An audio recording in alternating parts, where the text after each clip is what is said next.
Hi students, welcome to my channel Sanskrit వాక్ by SK. నేను ఈరోజు ఈ వీడియోలో తెలంగాణ ఇంటర్ సెకండ్ ఇయర్ సాంస్క్రిట్కి సంబంధించినటువంటి 70% సిలబస్తో ఇంటర్ సెకండ్ ఇయర్ ఎగ్జామ్స్ రాయబోతున్నటువంటి విద్యార్థులు ఎవరైతే ఉన్నారో వారికి సంబంధించినటువంటి క్వశ్చన్ పేపర్ ప్యాటర్న్ని, అదేవిధంగా 70% సిలబస్లో భాగంగా వాళ్ళు చదువుకోవాల్సినటువంటి ఇంపార్టెంట్ క్వశ్చన్స్ని ఈ వీడియో ద్వారా ఎక్స్ప్లెయిన్ చేయాలి అని చెప్పి అనుకుంటున్నాను. కాబట్టి మీరు ఈ వీడియోను పూర్తిగా చూసి ఒకవేళ మీకు ఈ వీడియో నచ్చినట్లయితే లైక్ చేయడంతో పాటుగా మీ మిత్రులకు కూడా షేర్ చేయండి. అదేవిధంగా ఇలాంటి వీడియోలు మరిన్ని పొందాలి అని మీరు అనుకున్నట్లయితే నా ఛానల్ని కూడా తప్పకుండా సబ్స్క్రైబ్ చేసుకోండి. ఇక మనం ఫస్ట్ క్వశ్చన్లోకి వెళ్దాము. అయితే ఈ ఫస్ట్ క్వశ్చన్లోకి వెళ్ళడానికి ముందు ముఖ్యమైనటువంటి 2 ఇన్స్ట్రక్షన్స్ ఉన్నాయి. ఆ 2 ఇన్స్ట్రక్షన్స్ని ఎక్స్ప్లెయిన్ చేసిన తర్వాత నేను ఫస్ట్ క్వశ్చన్ని ఎక్స్ప్లెయిన్ చేస్తాను. ముఖ్యమైనటువంటి ఆ 2 ఇన్స్ట్రక్షన్స్ ఏంటి అంటే క్వశ్చన్ నెంబర్స్ 1 to 3 అంటే మొదటి 3 క్వశ్చన్స్ ఏవైతే ఉన్నాయో, ఈ 16 క్వశ్చన్స్లో మొదటి 3 క్వశ్చన్స్ ఏవైతే ఉన్నాయో వాటిని తెలుగులో కానీ ఇంగ్లీష్లో కానీ ఆన్సర్ చేయాల్సి ఉంటుంది. అంటే first 3 questions you can answer in Telugu or English. అలాగే మిగిలినటువంటి క్వశ్చన్స్ అంటే ఫస్ట్ 3 క్వశ్చన్స్ని తీసివేయగా మిగిలినటువంటి క్వశ్చన్స్ ఏవైతే ఉన్నాయో 4 to 16 వరకు ఉన్నటువంటి క్వశ్చన్స్ ఏవైతే ఉన్నాయో ఆ క్వశ్చన్స్ అన్నింటినీ కూడా సాంస్క్రిట్లో అనగా దేవనాగరి స్క్రిప్ట్లో మనం రాయాల్సి ఉంటుంది. ఓకేనా? ఈ 2 ఇన్స్ట్రక్షన్స్ని మీరు గుర్తుపెట్టుకున్నట్లయితే మీరు ఎలాంటి మిస్టేక్ చేయకుండా మీరు 100 మార్క్స్ పేపర్ని ఆన్సర్ చేయగలుగుతారు. ఇక ఫస్ట్ క్వశ్చన్ని చూద్దాం. ఇక్కడ ఫస్ట్ క్వశ్చన్ ఏమని ఇచ్చాడు? ఏకస్య శ్లోకస్య ప్రతిపదార్థం భావం చ లిఖత అంటున్నాడు. ఏకస్య శ్లోకస్య, ఏకస్య అంటే ఏదైనా ఒక, శ్లోకస్య, శ్లోకస్య అంటే శ్లోకమునకు, ప్రతిపదార్థం భావం, ప్రతిపదార్థము అంటే ఏంది? ప్రతి పదానికి అర్థం రాయడం ఏదైతే ఉంటుందో దానిని ప్రతిపదార్థము అంటారు. ప్రతిపదార్థం means word to word meaning అని అర్థం అన్నమాట. భావం చ అంటే భావమును కూడా, అంటే శ్లోకానికి సంబంధించినటువంటి సారాంశం ఏదైతే ఉంటుందో దానిని భావము అంటారు. భావం చ అంటే భావమును కూడా, లిఖత అంటే రాయండి అంటున్నాడు. అంటే ఈ ఫస్ట్ క్వశ్చన్ అనేది దేనికి సంబంధించింది? వర్డ్ టు వర్డ్ మీనింగ్స్ కి సంబంధించినటువంటి క్వశ్చన్. అయితే లాస్ట్ ఇయర్ మనకు ఫస్ట్ క్వశ్చన్ గా ఫిలప్ ద పోయం ట్రాన్స్లేషన్ అనేటువంటిది ఇవ్వడం జరిగేది. కానీ ఈ ఇయర్ మనకు ఫిలప్ ద పోయం ట్రాన్స్లేషన్ కి బదులుగా ప్రతిపదార్థ తాత్పర్యానికి సంబంధించినటువంటి శ్లోకాన్ని ఇవ్వడం జరుగుతుంది. అయితే ఇందులో మనకున్నటువంటి అడ్వాంటేజ్ ఏంటి అంటే మనం శ్లోకాన్ని బైహార్ట్ చేయాల్సినటువంటి అవసరం లేదు. మనం శ్లోకాన్ని ప్రాక్టీస్ చేయాల్సినటువంటి అవసరం లేదు. శ్లోకాన్ని వాళ్ళే ఇస్తారు. ఈ శ్లోకాన్ని చూస్తూ మనం ప్రతి పదానికి కూడా అర్థాన్ని రాసి చివరగా ఆ శ్లోక తాత్పర్యం ఏదైతే ఉంటుందో దానిని రాయాలన్నమాట. అయితే మరి ఈ ప్రతిపదార్థ తాత్పర్యానికి సంబంధించి రేపు యాన్యువల్ ఎగ్జామ్లో ఎన్ని శ్లోకాలను ఇస్తాడు, మనం ఎన్ని శ్లోకాలను రాయాలో ఒకసారి చూద్దాం. ప్రతిపదార్థ తాత్పర్యానికి సంబంధించి మనకు మొత్తం 3 శ్లోకాలను ఇస్తాడు. ఓకేనా? క్వశ్చన్ పేపర్లో మొత్తము 3 శ్లోకాస్ ఇస్తాడు. అవుట్ ఆఫ్ 3 ఎన్ని ఆన్సర్ చేయాలి మనము? ఎనీ 1 అంటే ఏదైనా ఒక శ్లోకానికి ప్రతిపదార్థ తాత్పర్యాన్ని రాయాలి. అలా రాసినట్లయితే మనకు 6 మార్కులు ఇవ్వడం జరుగుతుంది. అయితే ప్రతిపదార్థ తాత్పర్యానికి సంబంధించి మనకు ఈ ఇయర్ టెక్స్ట్ బుక్ లో మొత్తం 2 లెసన్స్ ని ఇవ్వడం జరిగింది. అవి ఒకటి సాధువర్తనం, రెండవది గాయత్రి నీతి గీతావళి. అయితే రేపు ఫైనల్ ఎగ్జామ్ లో సాధువర్తనం అనే లెసన్ లో నుండి 2 శ్లోకాలను ఇచ్చినట్లయితే గాయత్రి నీతి గీతావళి అనే లెసన్ లో నుండి 1 శ్లోకాన్ని ఇవ్వడం జరుగుతుంది. లేదు గాయత్రి నీతి గీతావళిలో నుండి 2 శ్లోకాలను ప్రతిపదార్థ తాత్పర్యానికి ఇచ్చినట్లయితే సాధువర్తనము అనేటువంటి లెసన్ లో నుండి 1 శ్లోకాన్ని ఇవ్వడం జరుగుతుంది. ఈ విధంగా మనకు ఈ 2 లెసన్స్ లో నుండి 3 శ్లోకాలను ఇచ్చి ఏదో 1 శ్లోకానికి మాత్రమే ప్రతిపదార్థ తాత్పర్యాన్ని రాయమని అడగడం జరుగుతుంది. కాబట్టి మనం ప్రాక్టీస్ చేసేటప్పుడు సాధువర్తనానికి సంబంధించినటువంటి శ్లోకాలను కానివ్వండి, లేదా గాయత్రి నీతి గీతావళికి సంబంధించినటువంటి శ్లోకాలను కానివ్వండి ప్రాక్టీస్ చేసినట్లయితే సరిపోతుంది. సాధువర్తనంలోనైతే 1, 5, 8, 14 ఈ 4 శ్లోకాలలో నుండి ప్రతిపదార్థ తాత్పర్యానికి సంబంధించి శ్లోకాలను అడగడం జరుగుతుంది. అదే గాయత్రి నీతి గీతావళి అనేటువంటి లెసన్ లో నుండి అయితే 1, 5, 7, 11 ఈ 4 శ్లోకాలలో నుండి 2 లేదా 1 శ్లోకాన్ని ఇవ్వడం జరుగుతుంది. అయితే ఇక్కడ మీరు ప్రతిపదార్థ తాత్పర్యానికి మీరు ఏ లెసన్ ని చదువుకోవడానికి ఈజీగా అనిపిస్తే ఆ లెసన్ ని ప్రాక్టీస్ చేయండి. సాధువర్తనం ఆర్ గాయత్రి నీతి గీతావళి. ఇక నెక్స్ట్ సెకండ్ క్వశ్చన్ ఏమిచ్చాడు? ఏకం నిబంధ ప్రశ్నం సమాదత్త. ఏకం అంటే ఒక నిబంధ ప్రశ్న means summary of the lesson. ఒక లెసన్ కి సంబంధించినటువంటి సారాంశం ఏదైతే ఉంటుందో దానిని నిబంధ ప్రశ్న అంటారు. సో ఏదైనా ఒక ప్రశ్నకు సారాంశమును సమాదత్త అంటే సమాధానముగా రాయండి అంటున్నాడు.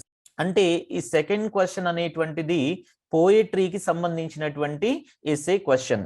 అయితే ఈ సెకండ్ క్వశ్చన్ లో మొత్తం ఎన్ని క్వశ్చన్స్ ఇస్తాడు? 3 క్వశ్చన్స్ ఇస్తాడు. అవుట్ ఆఫ్ 3 మనం ఎన్ని ఆన్సర్ చేయాలి? ఒక క్వశ్చన్ ని ఆన్సర్ చేయాలి. 6 మార్కులు అంటే 6 మార్క్స్. అయితే సెకండ్ క్వశ్చన్ కి సంబంధించి మనకు పోయట్రీలో 2 లెసన్స్ ఇవ్వడం జరిగింది. అవి ఒకటి విక్రమాంకస్య ఔదార్యం, రెండవది నృసింహావిర్ భావః. రేపు ఫైనల్ ఎగ్జామ్ లో ఎలా ఇస్తాడు? యాన్యువల్ ఎగ్జామ్ లో ఎలా ఇస్తాడు? విక్రమాంకస్య ఔదార్యంలో నుండి 2 క్వశ్చన్స్ ఇచ్చాడు అనుకోండి. 2 క్వశ్చన్స్ ఇచ్చినట్లయితే నృసింహావిర్ భావః అనే లెసన్ లో నుండి ఒక క్వశ్చన్ ని ఇస్తాడనమాట. అలా కాకుండా నృసింహావిర్ భావఃలో నుండి 2 క్వశ్చన్స్ అడిగాడు అనుకోండి, విక్రమాంకస్య ఔదార్యంలో నుండి ఒక క్వశ్చన్ ని అడుగుతాడు. ఈ విధంగా 3 క్వశ్చన్స్ ఇచ్చి ఈ మూడింటిలో నుండి ఏదో ఒక క్వశ్చన్ కి సారాంశాన్ని అంటే ఎస్సే క్వశ్చన్ ని రాయమని అడుగుతాడు. అయితే ఇక్కడ ఒక లెసన్ లో నుండి ఎన్ని క్వశ్చన్స్ ని అడిగినప్పటికీ కూడా మనం రాయాల్సింది కేవలము ఆ లెసన్ కి సంబంధించినటువంటి సారాంశమే. కాబట్టి మీరేం చేయాలి? ఈ 2 లెసన్స్ లో నుండి ఏదో ఒక లెసన్ ని మీరు ప్రాక్టీస్ చేయాలి. నా సజెషన్ ప్రకారము విక్రమాంకస్య ఔదార్యంతో పోల్చుకున్నట్లయితే నృసింహావిర్ భావః అనేటువంటి లెసన్ ఏదైతే ఉందో అది చాలా ఈజీగా ఉంటుంది. కాబట్టి మీరు సెకండ్ క్వశ్చన్ కి ప్రాక్టీస్ చేసినట్లయితే బాగుంటుంది. నెక్స్ట్ థర్డ్ క్వశ్చన్ చూడండి. థర్డ్ క్వశ్చన్ ఏమని ఇచ్చాడు?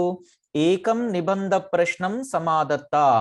ఏకం ఒక నిబంధ ప్రశ్నం అంటే వ్యాసరూప సమాధానాన్ని సమాదత్త అంటే రాయండి అంటున్నాడు. అయితే సెకండ్ క్వశ్చన్ అనేది పోయట్రీకి సంబంధించినటువంటి ఎస్సే క్వశ్చన్ అయితే థర్డ్ క్వశ్చన్ అనేటువంటిది ప్రోజ్ కి సంబంధించినటువంటి ఎస్సే క్వశ్చన్. ఈ ప్రోజ్ లో కూడా అతడు ఏం చేస్తాడు? మొత్తము 3 క్వశ్చన్స్ ఇస్తాడు, 3 క్వశ్చన్స్ ఇస్తాడు. అవుట్ ఆఫ్ 3 మనం ఎన్ని ఆన్సర్ చేయాలి? 1 ఆన్సర్ చేయాలి, 6 మార్క్స్.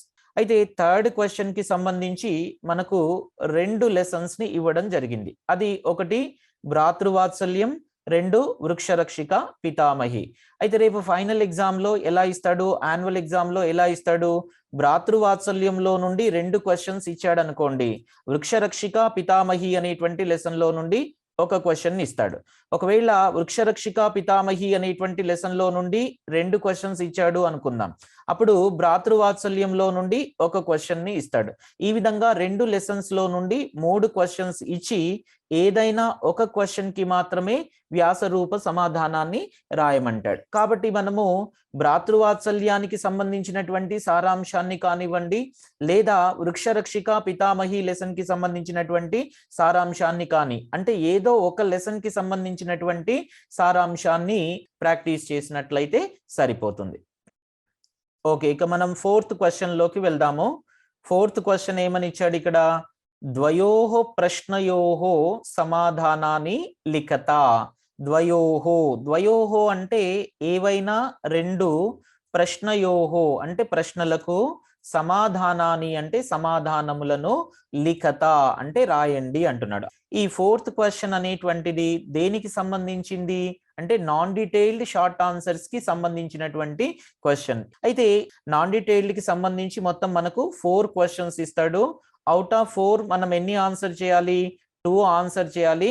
2 ఆన్సర్ చేసినట్లయితే ఈచ్ షార్ట్ ఆన్సర్ కి 4 మార్క్స్ చొప్పున మనకు మొత్తం 8 మార్క్స్ అనేటువంటివి ఇస్తాడనమాట. అయితే నాన్ డీటెయిల్డ్ కి సంబంధించి మనకు టెక్స్ట్ బుక్ లో మొత్తము 2 లెసన్స్ ని ఇవ్వడం జరిగింది. అవి ఒకటి న్యాసరక్ష, రెండవది అనూరవం. అలాగే ఈచ్ లెసన్ లో మనకు ఎన్ని షార్ట్ ఆన్సర్స్ ఉన్నాయి? 2 షార్ట్ ఆన్సర్స్ ఉన్నాయి. అయితే రేపు ఫైనల్ ఎగ్జామ్ లో ఎలా ఇస్తాడు? ఈ 2 లెసన్స్ కి సంబంధించినటువంటి 4 షార్ట్ ఆన్సర్స్ ని, అంటే న్యాసరక్షలో ఉండేటువంటి 2 షార్ట్ ఆన్సర్స్ ని, అదే విధంగా అనూరవంలో ఉండేటువంటి 2 షార్ట్ ఆన్సర్స్ ని, అంటే మొత్తం 4 షార్ట్ ఆన్సర్స్ ని ఇస్తాడు. 4 షార్ట్ ఆన్సర్స్ ని ఇచ్చి ఈ 4గింటిలో నుండి ఏవో 2 షార్ట్ ఆన్సర్స్ కి సమాధానాలను రాయమని అంటాడు. కాబట్టి మనం ఏదో ఒక లెసన్ కి సంబంధించినటువంటి షార్ట్ ఆన్సర్స్ ని ప్రాక్టీస్ చేసినట్లయితే సరిపోతుంది. ఇంకా నెక్స్ట్ 5th క్వశ్చన్ చూడండి. 5th క్వశ్చన్ ఏమని ఇచ్చాడు? ద్వయోహో ససందర్భం వ్యాఖ్యాం లిఖత. ద్వయోహో అంటే ఏవైనా రెండింటికి, ససందర్భము అంటే సందర్భముతో కూడుకున్నటువంటి, వ్యాఖ్యాం అంటే వ్యాఖ్యానాన్ని, భావాన్ని, లిఖత అంటే రాయండి అంటున్నాడు. అంటే ఏవైనా 2 సందర్భ సహిత వాక్యాలను రాయండి అంటున్నాడు. అయితే ఇది 5th క్వశ్చన్ అనేది దేనికి సంబంధించినటువంటి క్వశ్చన్స్ అంటే అనోటేషన్స్ ఫ్రమ్ పోయిటరీకి సంబంధించినటువంటి అనోటేషన్స్ ఏవైతే ఉన్నాయో వాటిని మనకు 5th రోమన్ లో అడగడం జరుగుతుంది. అయితే ఈ 5th రోమన్ లో మొత్తం ఎన్ని సందర్భాలు ఇస్తాడు? 4 సందర్భాలు ఇస్తాడు. మొత్తం 4 అనోటేషన్స్ ఇస్తాడు. 4 అనోటేషన్స్ ఇచ్చి అవుట్ ఆఫ్ 4 ఎన్ని ఆన్సర్ చేయమంటాడు? 2 ఆన్సర్ చేయమంటాడు. అలా 2 ఆన్సర్ చేసినట్లయితే ఈచ్ అనోటేషన్ కి 3 మార్క్స్ చొప్పున మొత్తము 6 మార్క్స్ ఇస్తాడు. అయితే పోయిటరీ అనోటేషన్స్ కి సంబంధించి మనకు పోయిటరీలో మొత్తం 2 లెసన్స్ ఇచ్చాడు. అది ఒకటి విక్రమాంకస్య ఔదార్యం, రెండవది నృసింహావిర్ భావః. అయితే రేపు ఫైనల్ ఎగ్జామ్ లో ఎలా ఇస్తాడు అని అంటే విక్రమాంకస్య ఔదార్యంలో నుండి 2 సందర్భాలను, అలాగే నృసింహావిర్ భావః అనేటువంటి లెసన్ లో నుండి 2 సందర్భాలను ఇస్తాడు. ఈ విధంగా ఈ 2 లెసన్స్ లో నుండి మొత్తం 4 సందర్భాలను ఇచ్చి ఈ 4 సందర్భాలలో నుండి ఏవైనా 2 సందర్భాలకి సందర్భ సహిత వ్యాఖ్యానాన్ని రాయమని అడుగుతాడనమాట. అయితే ఇక్కడ ప్రతి లెసన్ లో నుండి 2 సందర్భాలు ఇవ్వడం జరుగుతుంది. అదే విధంగా మనం రాయాల్సినటువంటి సందర్భాలు కూడా 2. కాబట్టి మీరు విక్రమాంకస్య ఔదార్యానికి సంబంధించినటువంటి సందర్భాలను ప్రాక్టీస్ చేసినట్లయితే నృసింహావిర్ భావః లెసన్ ని చాయిస్ కింద వదిలివేయండి. అలాగే నృసింహావిర్ భావఃకి సంబంధించినటువంటి సందర్భాలను ప్రాక్టీస్ చేసినట్లయితే విక్రమాంకస్య ఔదార్యంలోని సందర్భాలను చాయిస్ కింద వదిలేయండి. ఓకేనా? అర్థమైంది కదా? నెక్స్ట్ 6th రోమన్ చూడండి. 6th రోమన్ ఏమని ఇచ్చాడు? ద్వయోహో ససందర్భం వ్యాఖ్యాం లిఖత. ద్వయోహో ఏవైనా రెండింటికి, ససందర్భం అంటే సందర్భముతో కూడుకున్నటువంటి, వ్యాఖ్యాం అంటే వ్యాఖ్యానాన్ని, లిఖత అంటే రాయండి అంటున్నాడు. అయితే ఈ 6th రోమన్ అనేటువంటిది దేనికి సంబంధించింది? Annotations from prose. 5th Roman అనేటువంటిది పోయిటరీకి సంబంధించినటువంటి అనోటేషన్స్ అయితే 6th రోమన్ అనేటువంటిది ప్రోజ్ కి సంబంధించినటువంటి అనోటేషన్స్.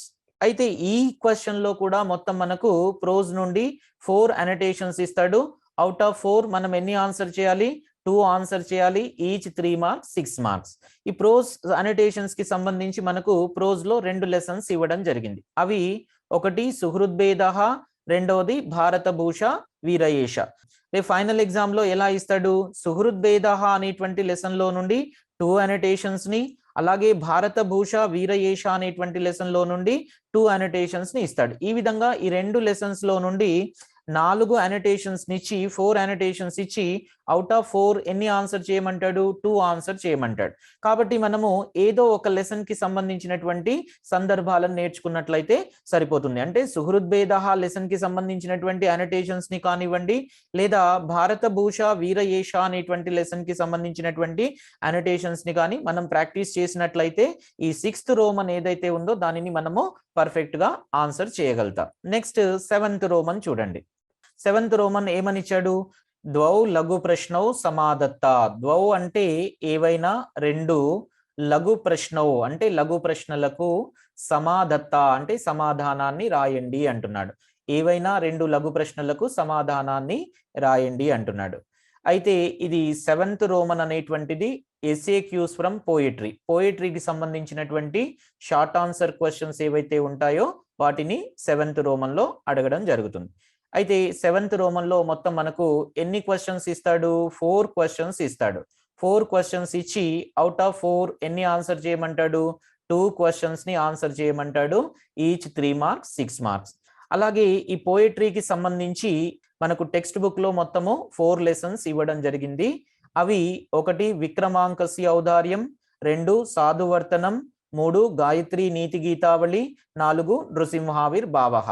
అయితే రేపు ఫైనల్ ఎగ్జామ్ లో ఎలా ఇస్తాడు అంటే ప్రతి లెసన్ లో నుండి కూడా పోయిట్రీలో ఉన్నటువంటి ఈ 4 లెసన్స్ లో నుండి ఒక షార్ట్ ఆన్సర్ చొప్పున మొత్తం 4 షార్ట్ ఆన్సర్లు ఇస్తాడు. అంటే విక్రమాంకస్య ఔదార్యంలో నుండి ఒక షార్ట్ ఆన్సర్ ఇస్తాడు, సాధువర్తనంలో నుండి ఒక షార్ట్ ఆన్సర్ ఇస్తాడు, అలాగే గాయత్రి నీతి గీతావళిలో నుండి ఒక షార్ట్ ఆన్సర్ ఇస్తాడు, నృసింహావిర్భావలో నుండి ఒక షార్ట్ ఆన్సర్ ఇస్తాడు. ఈ విధంగా 4 లెసన్స్ లో నుండి 4 షార్ట్ ఆన్సర్స్ ఇచ్చి అవుట్ ఆఫ్ 4 ఎన్ని ఆన్సర్ చేయమంటాడు?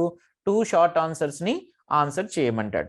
అయితే ఇక్కడ ప్రతి లెసన్ లో నుండి ఒక షార్ట్ ఆన్సర్ ని ఇవ్వడము అనేది కంపల్సరీ కాబట్టి మనం ఏం చేయాలి? మనకున్నటువంటి ఈ 4 లెసన్స్ లో నుండి ఏవైనా 2 లెసన్స్ ని మనము ప్రాక్టీస్ చేయాలి. ఇక next 8th Roman. 8th Roman ఏమని ఇచ్చాడు? ద్వౌ లఘు ప్రశ్నౌ సమాదత్త. ద్వౌ అంటే ఏవైనా 2 లఘు ప్రశ్నౌ అంటే లఘు ప్రశ్నలకు సమాదత్త అంటే సమాధానాన్ని రాయండి అంటున్నాడు. అయితే ఇక్కడ 7th రోమన్ అనేటువంటిది పోయట్రీకి సంబంధించినటువంటి షార్ట్ ఆన్సర్స్ అయితే 8th రోమన్ అనేటువంటిది ప్రోజ్ కి సంబంధించినటువంటి షార్ట్ ఆన్సర్స్. ఇందులో కూడా మొత్తం మనకు 4 షార్ట్ ఆన్సర్స్ ఇస్తాడు. అవుట్ ఆఫ్ 4 ఎన్ని ఆన్సర్ చేయాలి? 2 ఆన్సర్ చేయాలి. Each 3 marks, 6 marks. అలాగే ఈ ప్రోజ్ కి సంబంధించి మనకు 4 లెసన్స్ ఇచ్చాడు. అవి 1 భ్రాతృవాత్సల్యం, 2వది సుహృద్భేదః, 3వది వృక్షరక్షికా పితామహి, 4వది భారతభూష వీరయేష. అయితే ఇక్కడ ప్రతి లెసన్ లో నుండి ఒక షార్ట్ ఆన్సర్ అనేది కంపల్సరీ ఇవ్వడం జరుగుతుంది కాబట్టి మనము ఈ 4 లెసన్స్ లో ఏవైనా 2 లెసన్స్ ని మనము ప్రాక్టీస్ చేసినట్లయితే సరిపోతుంది. ఇక నెక్స్ట్ 9th రోమన్ చూడండి. 9th రోమన్ ఏంటి? సంపూర్ణేన వాక్యేన సమాదత్త. సంపూర్ణేన, సంపూర్ణేన అంటే పూర్తి, వాక్యేన అంటే వాక్యము చేత, సమాదత్త అంటే సమాధానాన్ని రాయండి అంటున్నాడు. అంటే రైట్ ద కంప్లీట్ సెంటెన్స్ అని అర్థం అన్నమాట. అయితే ఈ 9th రోమన్ అనేటువంటిది దేనికి సంబంధించింది? Very short answer questions from పోయట్రీకి సంబంధించినటువంటి వెరీ షార్ట్ ఆన్సర్ క్వశ్చన్స్ ఏవైతే ఉన్నాయో వాటిని ఈ 9th రోమన్ లో అడగడం జరుగుతుంది. అదేవిధంగా ఈ వెరీ షార్ట్ ఆన్సర్స్ కి సంబంధించి మనం చదువుకోవాల్సినటువంటి లెసన్స్ ఏంటో ఒకసారి చూద్దాం. అవి 1 విక్రమాంకస్య ఔదార్యం, 2వది సాధువర్తనం, 3వది గాయత్రి నీతి గీతావళి, 4వది నృసింహావిర్ భావః.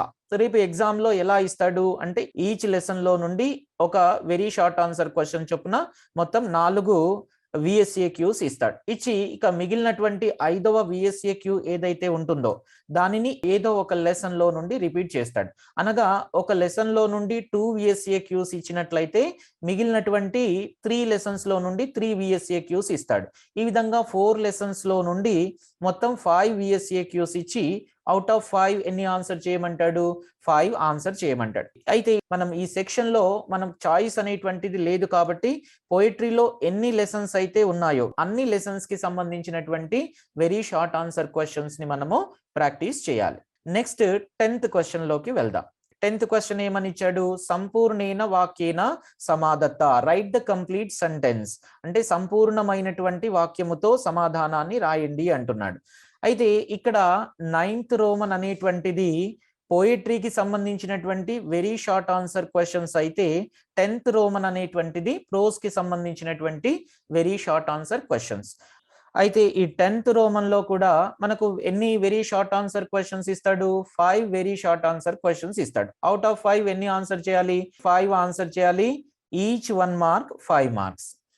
అయితే ప్రోజ్ కి సంబంధించి మనం చదువుకోవాల్సినటువంటి లెసన్స్ ఏంటి అని అంటే 1 భ్రాతృవాత్సల్యం, 2వది సుహృద్భేదః, 3వది వృక్షరక్షికా పితామహి, 4వది భారతభూష వీరయేష. ఇందులో కూడా మనకు చాయిస్ అనేటువంటిది ఉండదు కాబట్టి 10th రోమన్లో కూడా మనకు చాయిస్ అనేటువంటిది ఉండదు కాబట్టి మనం ఏం చేయాలి 4 లెసన్స్ ని మనము ప్రాక్టీస్ చేయాలి. నెక్స్ట్ 11th రోమన్ చూడండి. 11th Roman ఏమనిచ్చాడు? అదో నిర్దిష్టయోహో ఏకం పత్రం లిఖత. అదో నిర్దిష్టయోహో అంటే గివెన్ బిలో అని అర్థం అన్నమాట. అంటే క్రింద ఇవ్వబడినటువంటి వాటిలో ఏకం పత్రం, ఏకం పత్రం అంటే 1 లెటర్, అంటే ఏదైనా ఒక పత్రాన్ని అంటే ఏదైనా ఒక లెటర్ ని లిఖత అంటే రాయండి అంటున్నాడు. అయితే ఈ 11th రోమన్ అనేటువంటిది దేనికి సంబంధించినటువంటి క్వశ్చన్? లెటర్ రైటింగ్ కి సంబంధించినటువంటి క్వశ్చన్. అయితే 11th రోమన్ లో మనకు మొత్తం ఎన్ని లెటర్స్ ని ఇవ్వడం జరుగుతుంది? 3 లెటర్స్ ని ఇవ్వడం జరుగుతుంది. 3 లెటర్స్ ఇచ్చి అవుట్ ఆఫ్ 3 ఎన్ని ఆన్సర్ చేయమంటాడు? ఎనీ 1 అంటే ఏదో ఒక లెటర్ కి సమాధానాన్ని రాయమంటాడు. అలా రాసినట్లయితే మనకు 5 మార్క్స్ అనేటువంటిది ఇస్తాడనమాట. ఈ 11th రోమన్ కి సంబంధించి టెక్స్ట్ బుక్ లో మనకు 30% డిలీషన్ తర్వాత 3 లెటర్స్ ని ఇవ్వడం జరిగింది. 3 లెటర్స్ ని ఇవ్వడం జరిగింది. అవి ఒకటి పుస్తక క్రయణాయ ప్రబంధకం ప్రతిపత్రం, రెండవది ధనయాచనార్థం పితరం ప్రతిపత్రం, మూడవది అవకాశ ప్రదానాయ ప్రాచార్యం ప్రతిపత్రం. అంటే ఇక్కడ క్వశ్చన్ లో ఏ 3 లెటర్స్ అయితే ఉన్నాయో అవే 3 లెటర్స్, అవే 3 లెటర్స్ మనకు టెక్స్ట్ బుక్ లో ఉన్నాయి. అయితే ఎగ్జామ్ లో ఏం చేస్తాడు? మనకు టెక్స్ట్ బుక్ లో ఉన్నటువంటి ఈ 3 లెటర్స్ లో 3కి 3 ఇచ్చేస్తాడు. ఈ 3 లెటర్స్ ని ఇచ్చి అవుట్ ఆఫ్ 3 ఎన్ని ఆన్సర్ చేయమంటాడు? ఏదో ఒక లెటర్ ని మాత్రమే ఆన్సర్ చేయమంటాడు. కాబట్టి మనము ఈ 3 లెటర్స్ లో నుండి టెక్స్ట్ బుక్ లో ఉన్నటువంటి ఈ 3 లెటర్స్ లో నుండి ఏదో ఒక లెటర్ ని మనము రేపు యాన్యువల్ ఎగ్జామ్ కి ప్రాక్టీస్ చేసినట్లయితే సరిపోతుంది. అయితే నా సజెషన్ ప్రకారము మీరు ధనయాచనార్థం పితరం ప్రతిపత్రం అనేటువంటి పత్రాన్ని ప్రాక్టీస్ చేయండి. ఇది చదువుకోవడానికి చాలా ఈజీగా ఉంటుంది. తర్వాత compulsory letter. Next 12th Roman. 12th Roman ఏమని ఇచ్చాడు? చత్వారి సంధి నామ నిర్దేశ సహితం విఘటయత అంటున్నాడు. చత్వారి సంధి అంటే ఏవైనా 4 సంధి పదాలకు నామ నిర్దేశ సహితం అంటే ఆ సంధికి సంబంధించినటువంటి సంధి పేర్లను రాస్తూ విఘటయత అంటే విడదీయండి అంటున్నాడు. ఓకే, ఈ 12th రోమన్ ఏదైతే ఉందో ఇది సంధి పదాలను విడదీయడానికి సంబంధించినటువంటి క్వశ్చన్, అంటే డిస్జాయినింగ్ వర్డ్స్ కి సంబంధించినటువంటి క్వశ్చన్. అయితే ఇందులో మనకు లాస్ట్ ఇయర్ లాగానే మొత్తము 12 పదాలను ఇస్తాడు, 12 వర్డ్స్ ని ఇస్తాడు. 12 వర్డ్స్ ని ఇచ్చి అవుట్ ఆఫ్ 12 ఎన్ని ఆన్సర్ చేయమంటాడు? 4 వర్డ్స్ ని ఆన్సర్ చేయమంటాడు. అలా ఆన్సర్ చేసినట్లయితే ఈచ్ వర్డ్ కి 2 మార్క్స్ చొప్పున 8 మార్క్స్ ఇస్తాడనమాట. అయితే సంధి విఘటయతకి సంబంధించి మొత్తం మనకు టెక్స్ట్ బుక్ లో 6 సంధులను ఇవ్వడం జరిగింది. అవి ఒకటి స్తుత్వ సంధి, రెండవది ష్టుత్వ సంధి, మూడవది జస్త్వ సంధి, నాలుగవది అనునాసిక సంధి, ఐదవది విసర్గ సంధి కా, ఆరవది విసర్గ సంధి కా. అంటే విసర్గ సంధిలో మొత్తం మనకు 2 వెరైటీస్ అనేటువంటివి ఉన్నాయన్నమాట. ఈ విధంగా మొత్తం మనకు టెక్స్ట్ బుక్ లో 6 సంధులు అనేటువంటివి ఇవ్వడం జరిగింది. అయితే రేపు యాన్యువల్ ఎగ్జామ్ లో క్వశ్చన్స్ అనేవి ఎలా ఇస్తాడు అని అంటే ప్రతి సంధిలో నుండి 2 పదాల చొప్పున మొత్తం మనకు 6 సంధులలో నుండి మొత్తం 12 పదాలను ఇస్తాడు. 12 పదాలను ఇచ్చి ఆ 12 పదాలలో నుండి ఎన్ని పదాలను మనను ఆన్సర్ చేయమంటాడు? 4 పదాలను ఆన్సర్ చేయమంటాడు. కాబట్టి మనము ఏవైనా 2 సంధులను మనము ప్రాక్టీస్ చేయాలి. ఎందుకనంటే ప్రతి సంధిలో నుండి 2 పదాలు ఇవ్వడము అనేది కంపల్సరీ. అలాగే మనం ఆన్సర్ చేయాల్సినటువంటి పదాలు కూడా ఎన్ని? 4 పదాలు. కాబట్టి మనము 4 పదాలను సంధిలో ఆన్సర్ చేయాలి అని చెప్పి అనుకున్నట్లయితే మనకున్నటువంటి సంధులలో ఏవైనా 2 సంధులను మనము ప్రాక్టీస్ చేసినట్లయితే సరిపోతుంది. ఇక నెక్స్ట్ 13th రోమన్ చూడండి. 13th రోమన్ ఏమని ఇచ్చాడు? చత్వారి సంధి నామ నిర్దేశ సహితం సందత్త అంటున్నాడు. చత్వారి అంటే 4 అని అర్థం.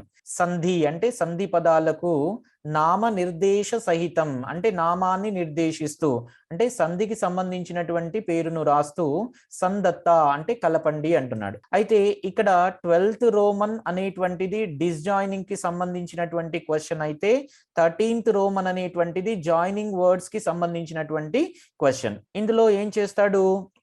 మొత్తం 12 పదాలను ఇస్తాడు. ఈ 12 పదాలలో ఏవైనా 4 పదాలకు, అంటే ఈ 12 పదాలలో ఏవైనా 4 పదాలకు మనం ఏం చేయాలి, కలిపి సంధి పేరు అనేటువంటిది రాయాలి. అలా రాసినట్లయితే ఈచ్ వర్డ్ కి 2 మార్క్స్ చొప్పున 8 మార్క్స్ ఇస్తాడనమాట. అయితే ఇక్కడ మనము డిస్జాయినింగ్ కి ఏ సంధులలో నుండి అయితే మనం పదాలను నేర్చుకుంటున్నామో అదే సంధులలో నుండి జాయినింగ్ కి సంబంధించినటువంటి ఎగ్జాంపుల్స్ ని కూడా మనం ప్రాక్టీస్ చేయాలి. ఎందుకనంటే ప్రతి సంధిలో నుండి కూడా ఏం చేస్తాడు, 2 పదాలను విడదీయడానికి ఇస్తే 2 పదాలను కలపడానికి ఇస్తాడు. ఓకేనా. నెక్స్ట్ 14th క్వశ్చన్ చూడండి. 14th క్వశ్చన్ ఏమని ఇచ్చాడు, ద్వయోహ శబ్దయోహో అంతలింగ వచన మాత్ర నిర్దేశ సహితం రూపాణి లిఖత అంటున్నాడు. ద్వయోహో అంటే ఏవైనా 2, శబ్దయోహో అంటే శబ్దములకు, అంతలింగ వచన మాత్ర నిర్దేశ సహితం. అంత అంటే అంతమును, లింగ అంటే జెండర్ అంటే లింగమును, వచన అంటే నంబర్ అంటే వచనములను, నిర్దేశ సహితం అంటే నిర్దేశిస్తూ, రూపాణి అంటే శబ్ద రూపాలను, లిఖత అంటే రాయండి అంటున్నాడు. అంటే ఏవైనా 2 శబ్దములకు అంతలింగ వచనాలను నిర్దేశిస్తూ శబ్ద రూపాలను రాయండి అంటున్నాడు. అయితే ఈ 14th రోమన్ అనేటువంటిది దేనికి సంబంధించినటువంటి క్వశ్చన్ అంటే శబ్ద రూపాలకు సంబంధించినటువంటి క్వశ్చన్. ఈ శబ్ద రూపాలలో రేపు యాన్యువల్ ఎగ్జామ్ లో మొత్తం 4 శబ్దాలను ఇస్తాడు. ఈ 4 శబ్దాలలో నుండి ఏవైనా 2 శబ్దాలకు మనము అంతలింగ వచనాలను నిర్దేశిస్తూ శబ్ద రూపాలను రాయాలి. అలా రాసినట్లయితే ఈచ్ శబ్దానికి 4 మార్క్స్ చొప్పున మొత్తం 8 మార్క్స్ ఇస్తాడు. అయితే ఈ శబ్ద రూపాలకు సంబంధించి మనకు టెక్స్ట్ బుక్ లో ఎన్ని శబ్దాలను ఇవ్వడం జరిగింది, అదే విధంగా మనం ఎన్ని శబ్దాలను మనం ప్రాక్టీస్ చేయాల్సి ఉంటుంది అనేది కూడా ఒకసారి చూద్దాం. అయితే ఈ శబ్ద రూపానికి సంబంధించి మనకు టెక్స్ట్ బుక్ లో మొత్తము 12 శబ్దాలను ఇవ్వడం జరిగింది. అయితే ఇందులో మొదటి 4 శబ్దాలు ఏవైతే ఉన్నాయో అవి పుంలింగ్ కి సంబంధించినటువంటి శబ్దాలు, అంటే మాస్కులిన్ జెండర్ కి సంబంధించినటువంటి శబ్దాలు. అలాగే 5 to 8 వరకు ఉన్నటువంటి శబ్దాలు ఏవైతే ఉన్నాయో అవి స్త్రీలింగకు సంబంధించినటువంటి శబ్దాలు, అంటే ఫెమినైన్ జెండర్ కి సంబంధించినటువంటి శబ్దాలు. అలాగే 9 to 12 వరకు ఉన్నటువంటి శబ్దాలు ఏవైతే ఉన్నాయో అవి న్యూటర్ జెండర్ కి సంబంధించినటువంటి శబ్దాలు అన్నమాట. అయితే రేపు ఫైనల్ ఎగ్జామ్ లో ఎలా ఇస్తాడు అంటే ఇందులో మొదటి 4 శబ్దాలు ఏవైతే ఉన్నాయో మాస్కులిన్ జెండర్ కి సంబంధించినటువంటి శబ్దాలు ఏవైతే ఉన్నాయో అందులో నుండి ఒక శబ్దాన్ని ఇస్తాడు.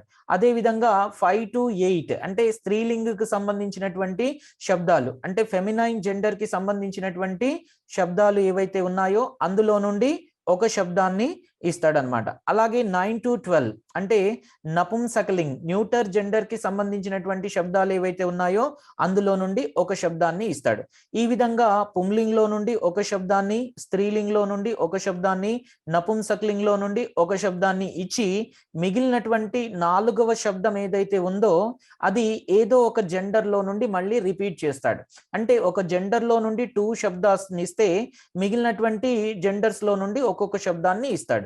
ఈ విధంగా ఈ 3 జెండర్స్ లో నుండి 4 శబ్దాస్ ని ఇచ్చి అవుట్ ఆఫ్ 4 ఎన్ని ఆన్సర్ చేయమంటాడు, 2 శబ్దాస్ ని ఆన్సర్ చేయమంటాడు.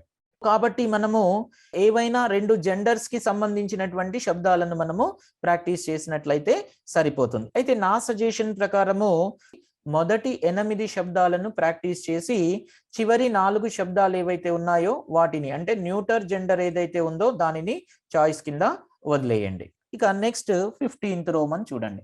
15th రోమన్ ఏమనిచ్చాడు, త్రయాణం సమాస నామ నిర్దేశ సహితం విగ్రహ వాక్యాన్ని లిఖత అంటున్నాడు. త్రయాణం అంటే 3 అని అర్థం. ఏవైనా 3 సమాస అంటే సమాసములకు, నామ నిర్దేశ సహితం అంటే నామాన్ని నిర్దేశిస్తూ, అంటే సమాసము యొక్క పేరును రాస్తూ, విగ్రహ వాక్యాన్ని అంటే విగ్రహ వాక్యములను, లిఖత అంటే రాయండి అంటున్నాడు. ఏవైనా 3 సమాసములకు సమాసముల యొక్క పేర్లను రాస్తూ విగ్రహ వాక్యములను రాయండి అంటున్నాడు. ఈ 15th రోమన్ అనేటువంటిది దేనికి సంబంధించినటువంటి క్వశ్చన్, సమాసాలకు సంబంధించినటువంటి క్వశ్చన్. అయితే ఇందులో ఎన్ని పదాలు ఇస్తాడు, ఎన్ని పదాలను ఆన్సర్ చేయాలి అంటే 8 పదాలను ఇస్తాడు. 8 పదాలను ఇచ్చి ఎన్ని పదాలను మనను ఆన్సర్ చేయమంటాడు, 3 పదాలను ఆన్సర్ చేయమంటాడు. అలా 3 పదాలను మనము ఆన్సర్ చేసినట్లయితే ప్రతి పదానికి 2 మార్కుల చొప్పున మొత్తం మనకు 6 మార్కులు ఇస్తాడనమాట. అయితే టెక్స్ట్ బుక్ లో మొత్తము మనకు ఈ 15th రోమన్ కి సంబంధించి 6 సమాసాలను ఇచ్చాడు. అవి 1 అవ్యయీభావ సమాసము, రెండవది తత్పురుష సమాసము, మూడవది కర్మధారయ సమాసము, నాలుగవది ద్విగు సమాసము, ఐదవది ద్వంద్వ సమాసము, ఆరవది బహువ్రీహి సమాసం. అయితే రేపు ఫైనల్ ఎగ్జామ్ లో ఎలా ఇస్తాడు అంటే ప్రతి సమాసంలో నుండి ఒక పదాన్ని ఇస్తాడు. అంటే అవ్యయీభావ సమాసంలో నుండి ఒక పదాన్ని ఇస్తాడు, తత్పురుష సమాసంలో నుండి ఒక పదాన్ని ఇస్తాడు, కర్మధారయలో నుండి ఒక పదాన్ని ఇస్తాడు. ఈ విధంగా మొత్తం 6 సమాసాలలో నుండి 6 పదాలను ఇస్తాడు. 6 పదాలను ఇచ్చి మిగిలినటువంటి 2 పదాలు ఏవైతే ఉంటాయో, ఓకేనా, 6 పదాలు ఇవ్వగా మిగిలినటువంటి 2 పదాలు ఏవైతే ఉంటాయో వాటిని ఏం చేస్తాడు, మొదటి 3 సమాసాలలో నుండి ఒక పదాన్ని, అలాగే మిగిలినటువంటి 3 సమాసాలలో నుండి ఒక పదాన్ని ఇస్తాడనమాట. ఈ విధంగా మొత్తము 6 సమాసాలలో నుండి 8 పదాలను ఇచ్చి ఆ 8 పదాలలో నుండి ఏవైనా 3 పదాలకు విగ్రహ వాక్యాలను రాసి సమాసం యొక్క పేరును రాయమంటాడు. అయితే ఇక్కడ మనకు ప్రతి సమాసంలో నుండి కూడా ఒక సమాస పదము అనేటువంటిది కంపల్సరీ ఇవ్వడం జరుగుతుంది. కాబట్టి మనం 3 సమాస పదాలను ఆన్సర్ చేయాలి అని చెప్పి అనుకున్నట్లయితే మనం ఎన్ని సమాసాలను నేర్చుకోవాలి అంటే 3 సమాసాలను మనము నేర్చుకోవాలి. 3 సమాసాలను నేర్చుకున్నట్లయితే ఈ 15th రోమన్ కి సంబంధించి 3 సమాస పదాలకు సమాధానాన్ని రాయగలుగుతాం. అయితే నా సజెషన్ ప్రకారము ఈ 6 సమాసాలలో మనకు చదువుకోవడానికి చాలా ఈజీగా ఉండేటువంటి సమాసాలు ఏవి అంటే 1 అవ్యయీభావ సమాసము, 2 ద్విగు సమాసము, 3 ద్వంద్వ సమాసము. ఈ 3 సమాసాలను మీరు ప్రాక్టీస్ చేసినట్లయితే ఈ 15th రోమన్ ఏదైతే ఉందో దానిని పర్ఫెక్ట్ గా ఆన్సర్ చేయగలుగుతారు. ఇక చివరి question 16th Roman. 16th Roman ఏమని ఇచ్చాడు, అదో రేఖాంకిత పదాన్ని శుద్ధీకృత్య వాక్యాన్ని లిఖత అంటున్నాడు. అదో రేఖాంకిత పదాన్ని, అదహ అంటే క్రింద ఇవ్వబడినటువంటి పదాలలో రేఖాంకిత పదాన్ని అంటే ఆ రేఖ ఇవ్వబడినటువంటి పదాలకు అంటే అండర్లైన్ చేయబడినటువంటి పదాలు ఏవైతే ఉన్నాయో ఆ పదాలను శుద్ధీకృత్య, శుద్ధీకృత్య అంటే కరెక్ట్ చేసి అంటే శుద్ధీకరించి, వాక్యాన్ని అంటే వాక్యములను, లిఖత అంటే రాయండి అంటున్నాడు. అయితే ఈ 16th రోమన్ అనేటువంటిది దేనికి సంబంధించినటువంటి క్వశ్చన్ అంటే కరెక్షన్ ఆఫ్ సెంటెన్సెస్ కి సంబంధించినటువంటి క్వశ్చన్ అన్నమాట. ఈ కరెక్షన్ ఆఫ్ సెంటెన్సెస్ లో మొత్తం మనకు 5 క్వశ్చన్స్ ఇస్తాడు. 5 క్వశ్చన్స్ ఇస్తే మనం ఎన్ని ఆన్సర్ చేయాలి, 5 ఆన్సర్ చేయాలి. Each 1 mark 5 marks. అంటే ఇక్కడ కరెక్షన్ ఆఫ్ సెంటెన్సెస్ లో కూడా మనకు చాయిస్ అనేటువంటిది ఉండదు. 5 ఇస్తాడు, 5 ఆన్సర్ చేయాలి, ఈచ్ 1 మార్క్ 5 మార్క్స్. ఈ కరెక్షన్ ఆఫ్ సెంటెన్సెస్ లో మనం ఏం చేయాలి, ఈ అండర్లైన్ చేసినటువంటి వర్డ్ ని ఈ వర్బ్ ఏ నెంబర్ లో ఉందో ఐడెంటిఫై చేసి దాని ప్రకారము మనము వర్బ్ అనేటువంటిది సింగులర్ అయితే ఈ వర్డ్ ని సింగులర్ లోకి మార్చాలి. అలాగే వర్బ్ అనేటువంటిది ప్లూరల్ అవుతే దీనిని మనం ప్లూరల్ లోకి మార్చాలి. అయితే మనకు ఈ కరెక్షన్ ఆఫ్ సెంటెన్సెస్ కి సంబంధించి టెక్స్ట్ బుక్ లో మొత్తము 15 సెంటెన్సెస్ ఇచ్చాడు, 15 సెంటెన్సెస్ ఇచ్చాడు. ఈ 15 సెంటెన్సెస్ లో నుండి రేపు ఫైనల్ ఎగ్జామ్ లో ఏం చేస్తాడు, 5 సెంటెన్సెస్ ఇస్తాడు. 5 సెంటెన్సెస్ ఇస్తే మనం 5 ఆన్సర్ చేయాలి. అయితే ఇక్కడ మీరు గుర్తుంచుకోవాల్సినటువంటి విషయం ఏంటి అంటే మనకు ఈ 16th రోమన్ లో చాయిస్ అనేటువంటిది ఉండదు. ఇంతకు ముందు చెప్పినట్టుగా 16th రోమన్ లో కూడా మనకు చాయిస్ అనేటువంటిది ఉండదు. కాబట్టి మనం ఏం చేయాలి, ఆ టెక్స్ట్ బుక్ లో ఇచ్చినటువంటి మొదటి 15 సెంటెన్సెస్ ఏవైతే ఉన్నాయో వాక్య శుద్ధీకరణానికి సంబంధించి మనకు టెక్స్ట్ బుక్ లో ఇచ్చినటువంటి ఫస్ట్ 15 సెంటెన్సెస్ ఏవైతే ఉన్నాయో వాటిని మనము ప్రాక్టీస్ చేయాలి. అలా ప్రాక్టీస్ చేసినట్లయితే ఈ 16th రోమన్ ని కూడా మనము పర్ఫెక్ట్ గా ఆన్సర్ చేయగలుగుతాం. ఓకేనా, అర్థమైంది కదా? Thank you.